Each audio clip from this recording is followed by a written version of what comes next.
Greetings, everyone. This is your boy Gerard, editor-in-chief of Filipino Soul Magazine, aka SGIV Magazine, stand for Soldiers Got Intentions, Believe That. Because everyone should be soldiers for something, a dream, a goal, an idea, a train of thought, something. And owner of PBG's Productions, stand performed by Gerard, the best and freelance publicity photography. First, I truly have to apologize to all of you on the East Coast for the simple fact that you do not have weather like this. You are now starting to experience your snow, and I know the snow is in your forecast because I watch Channel 11 News every morning, Pix 11, to stay abreast on what's happening in New York. There's also something else that caught my attention that would happen in New York, about somewhere in Queens or somewhere, where now they are posting up flyers in various locations asking for the pure white race to turn in illegal aliens and things of that nature. And everyone seems to be kind of dumbfounded that they have become so emboldened that they can make statements like that and hang them up all over the city, trying to get people to turn in illegal aliens. That's just to go, rather, if you want to contribute that to the emboldenedness of the Trump administration, or if you want to contribute that to the dumbness of the Aryan nation or whatever hate group who is doing that. Well, again, right now I'm in Cebu, Philippines,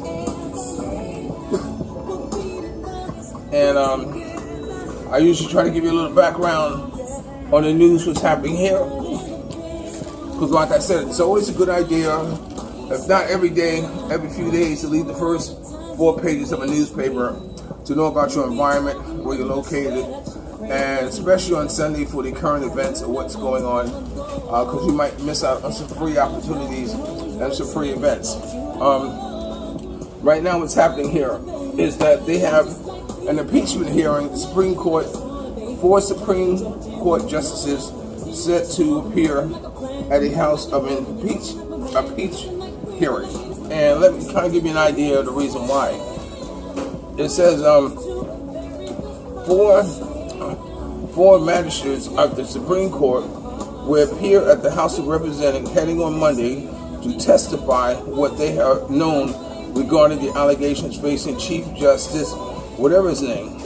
The 2 who attended the November 29th hearing is expected to make another appearance before the House impeachment panel. She will be joined by Associate Justice Francis, whatever her name is, Samuel, whatever his name is, as well as a retired Associate Judge, whatever his name is, all of whom have been making their first appearance in the proceeding. The justice has opted not to appear in the hearing, as they wish to wait until the Supreme Court has tried decision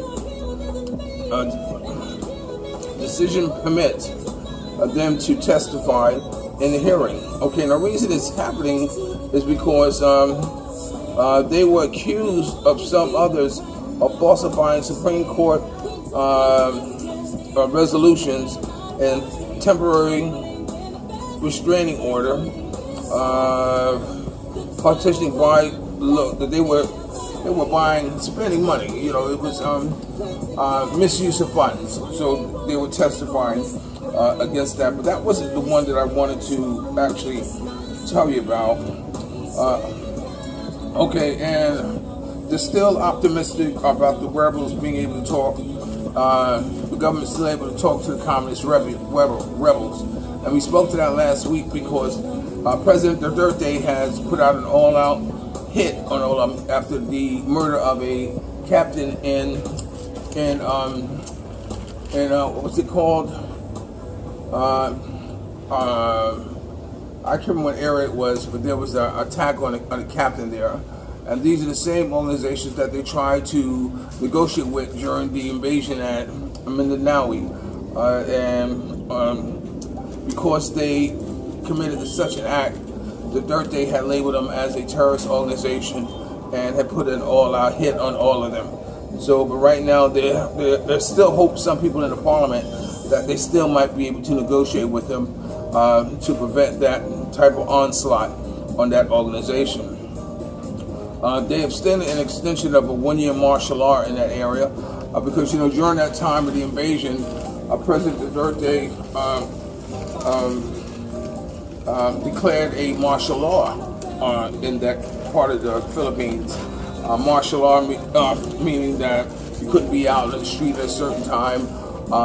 There was a lot of heavy ruling that they weren't permitted to do or to go on with their daily business because of the terrorist activities, and they wanted to make sure that whoever was, I guess you want to do that to cut down on the collateral damage. They figured that if you were in your household doing the right thing, then you wouldn't be part of the collateral damage. Which brings me to the United States. We used to have this big outcry about the Secret Service or the National Security being able to listen in on people's phone calls, especially calls going outside of the country to the Middle East, and those calls coming into the country, and the government feeling that it had the right to screen those phone calls to listen to whatever type of conversation that was going on.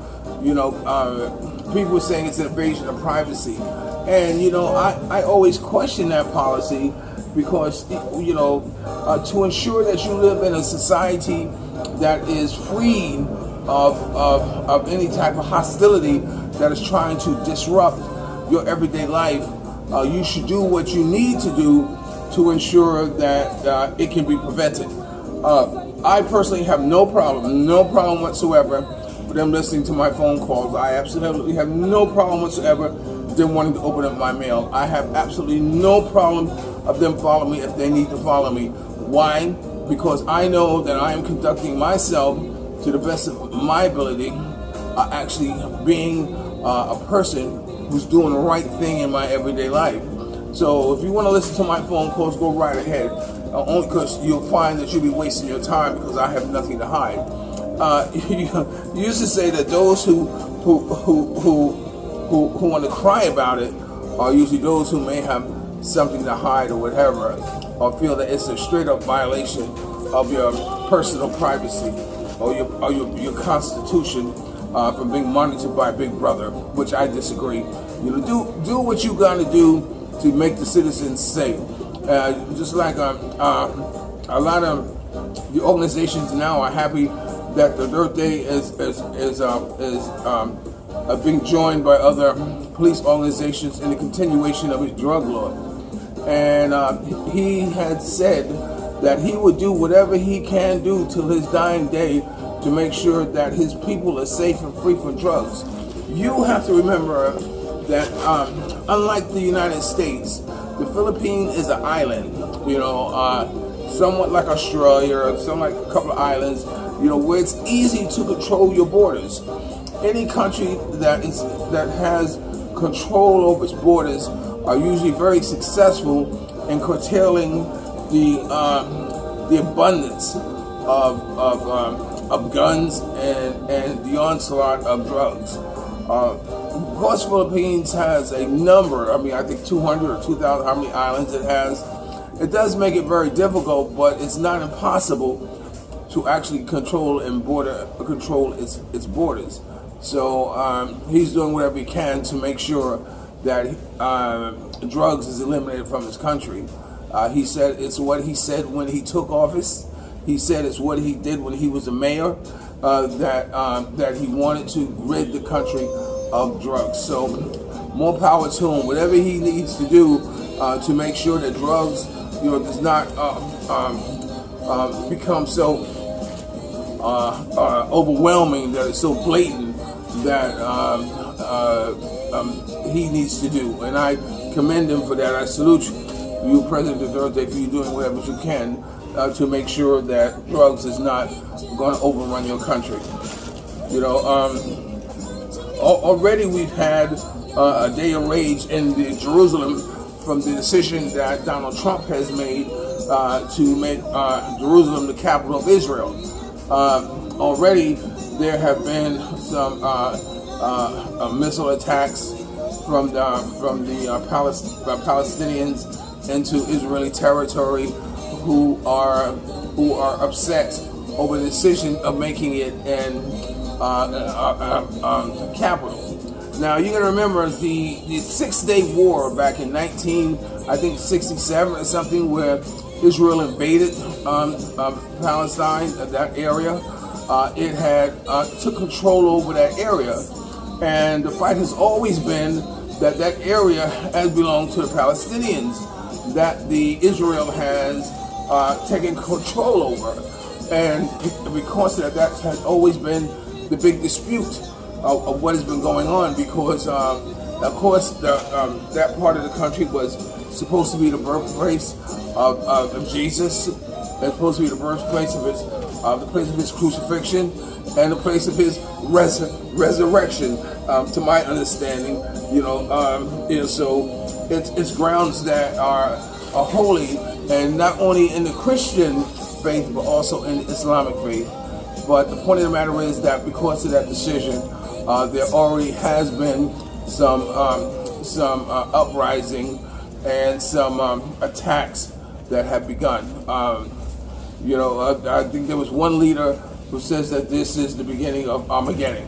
Because it's something that they didn't ever want to see happen, is Israel becoming the capital of Jerusalem. So that's what's going on there. So, and before I do my first set, let me see. I'll tell you what. I'll stop right here and do my first set, and then I'll read you a little bit more. Okay? So just hang in there right now. Just groove with me.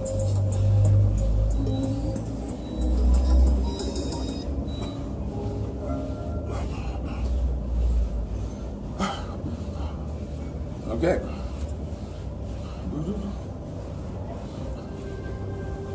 Okay. Once we talked about songs in different languages, this is here. Well, let me see if I can find a different playlist, because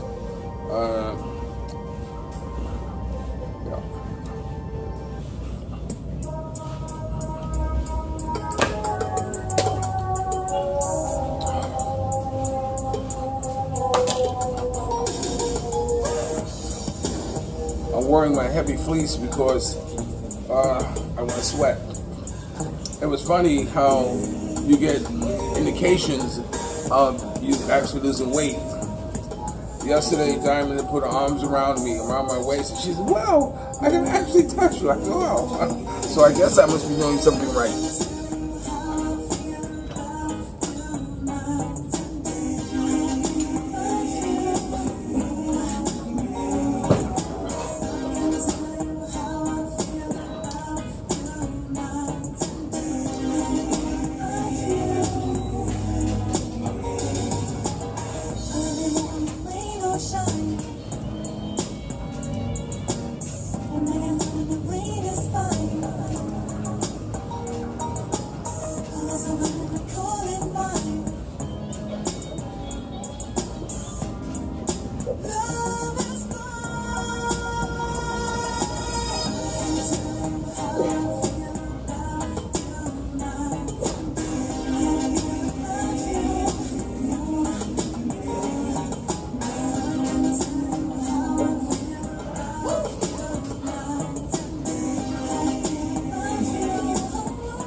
There's a new organization that has sprung up in the Philippines. It's called the L.O.D.I. The L.O.D.I stands for, let me see,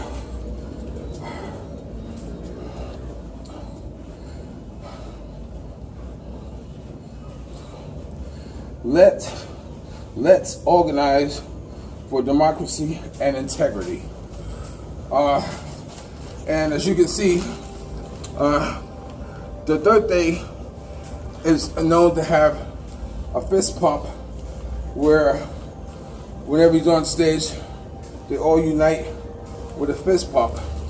Well, this organization has changed the fist pump to like this, so they can do this. Now, this organization is important because it's done with a lot of the artists in the Philippines. A lot of the directors, writers, photographers, photojournalism, and they're all getting together, I guess, to make sure that they are allowed the freedom to write the truth in what they see and what they cover and what they witness without fear of being prosecuted or being put in jail because, or disappearing, because of their reporting. There's a lot of crime, a lot of journalists or photographers that rush to the scenes of some places where they might have been shooting for drug arrest or buy and bust, and there's a lot of questions about it. But a lot of them get there, and through their photographs, they oftentimes become a very important factor into the explanation of what actually happened. So the organization is making itself known that they're not out to actually go against the government. They're just out to actually want to have the freedom of the press, whether it be in the newspaper or freedom in their movie making, the documentaries, or whatever it is that they want to report about, based upon what they've seen, witnessed, and been told about some of the problems that's going on in the Philippines.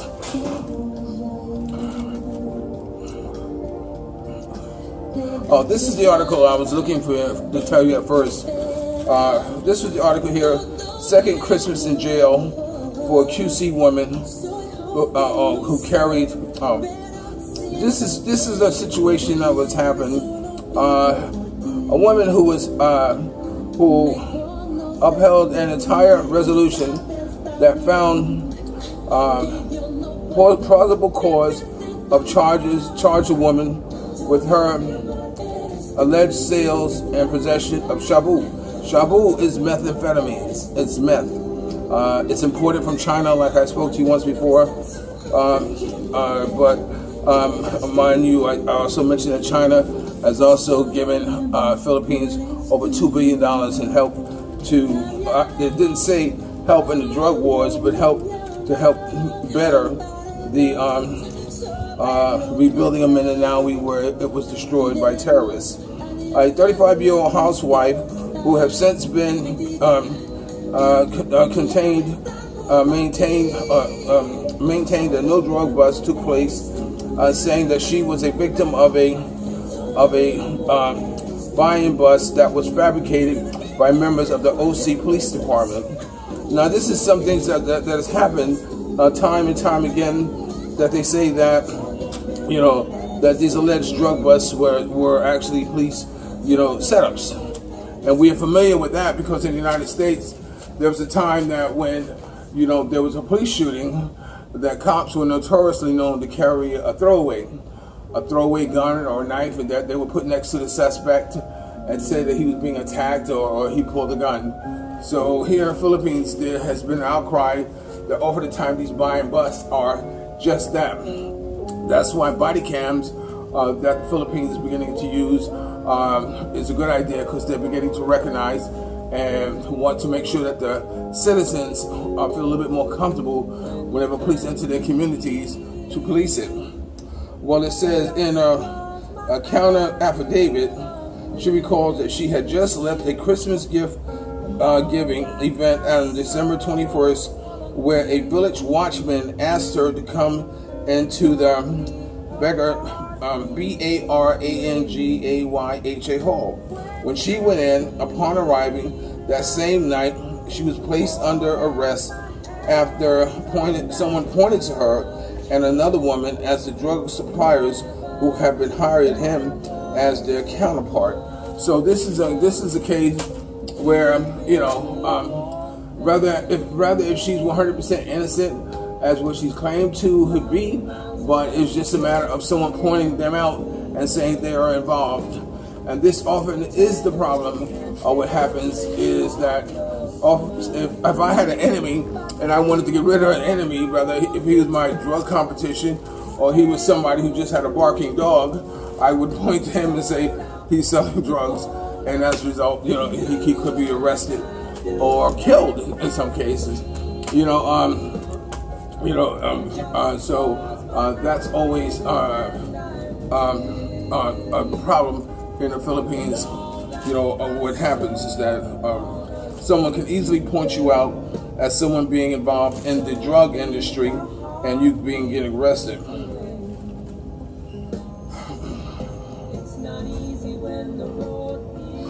A tabloid columnist who have been written pieces criticizing of the undersecretary asked to handle cases of media violence received another death threat, this time at his home phone and home line. Now, without reading it, I read this story. This is a writer who have been writing about some of the problems with the drugs in the industry. Drugs in the Philippines, and he's starting to receive death threats. Because of the powers that be want him to stop. So this curtails the article I just spoke to you about them being able to write what they want to write without fear of prosecution and the fear of death threats. So him and his wife are concerned now because they're both receiving death threats as he writes what he needs to write regarding what's happening here in the Philippines. Now, I'm at 23 minutes here, so I'm going to stop here because I don't want to go too far over because I do have problem posting the videos. Okay, this is Gerard, editor-in-chief of Filipino Soul Magazine, aka SGIB Magazine. Stand for soldiers, got intentions to believe that. Remember, dreams are nothing more than plans awaiting action. Never disrespect the elderly and always pull someone up. And sometimes you're the only one who can see your vision. And the best revenge in life is to live good. I'm living good today. I don't know about you, but I'm living good. I had a very interesting weekend, a very busy weekend. Diamond's sister came by. It was always wonderful to see her. And we went to Dynasty, who also had a party, their Christmas party, and at the same time, Megalito had his Christmas party.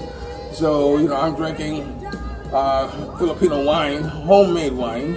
I remember we used to make it as a kid in North Carolina, put grapes in, put vinegar, sugar, put it in the attic, and just let it ferment. The same thing they do in jails, just let it ferment. But if you haven't got a dream, a goal, an idea, a train of thought, don't worry about it. Do what I do, get as much you can, as fast as you can, and go home. And if you're lucky enough to have a woman like Ollie Woodson once said, and the former lead singer of the Temptations, treat her like a lady. And ladies, if you're lucky enough to have a good man, make him feel like a king. Let me finish my workout and take a dip. I'll do a part 2. I'll talk to you later. Peace.